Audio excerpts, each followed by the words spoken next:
ಪ್ರಿಯ ವೀಕ್ಷಕರೇ, ನಮ್ಮ ಚಾನಲ್ಗೆ ಸ್ವಾಗತ. ಇಂದು ಮಳೆಗಾಲವು ಬಹಳ ಜೋರಾಗಿ ಬರುತ್ತಿದೆ. ಮಳೆಯು ಬಹಳ ಧಾರಾಕಾರವಾಗಿ ಸುರಿಯುತ್ತಿದೆ.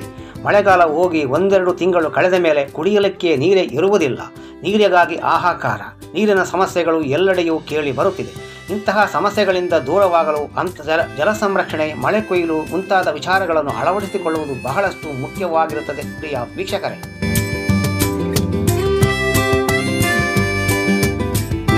ನಮ್ಮಲ್ಲಿರುವ ಎಲ್ಲ ಮನೆಗಳಿಗೂ ಮಳೆ ಕೊಯ್ಲು, ಜಲ ಸಂರಕ್ಷಣೆ ವ್ಯವಸ್ಥೆಗಳನ್ನು ಅಳವಡಿಸಿಕೊಳ್ಳಬಹುದು.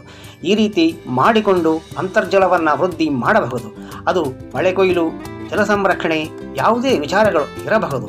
ನಾವೆಲ್ಲರೂ ಸ್ವ ಇಚ್ಛೆಯಿಂದ, ಸ್ವಯಂ ಪ್ರೇರಣೆಯಿಂದ, ಒಮ್ಮತದಿಂದ ಎಲ್ಲರೂ ಎಲ್ಲೆಡೆಯೂ ಮಾಡಿದಾಗ ನೀರಿನ ಸಮಸ್ಯೆಗಳನ್ನು ಒಂದಷ್ಟು ಮಟ್ಟಿಗೆ ದೂರ ಮಾಡಲು ಖಂಡಿತವಾಗಿಯೂ ಸಾಧ್ಯವಾಗುತ್ತದೆ.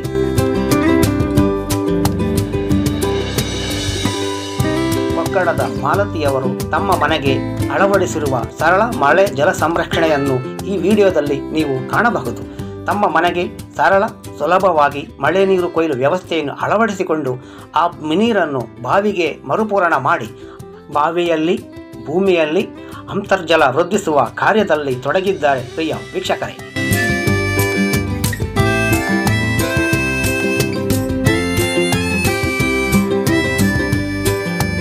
ಮನೆ ಯಾವುದೇ ಇರಲಿ, ಮಳೆ ಕೊಯ್ಲು ಮಾಡಲು ಮರೆಯದಿರಿ. ನೀರು ಅತ್ಯಮೂಲ್ಯ, ಅವಶ್ಯಕ, ಅನಿವಾರ್ಯ ಜೀವಜಲ. ನೀರಿಲ್ಲದೆ ಬದುಕಿಲ್ಲ.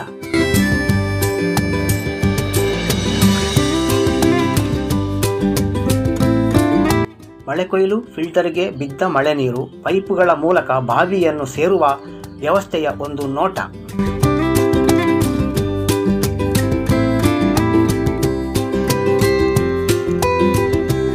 ಈ ರೀತಿ ಬಾವಿಯನ್ನು ಶೇಡ್ ನಟ್ ಬಳಸಿ ಮುಚ್ಚುವುದರಿಂದ ಎರಡು ಪ್ರಯೋಜನಗಳಿದೆ. ಒಂದು, ಕಸ ಬೀಳುವುದಿಲ್ಲ ಮತ್ತು ಬೇಸಿಗೆಯಲ್ಲಿ ನೀರು ಆವಿಯಾಗುವುದಿಲ್ಲ.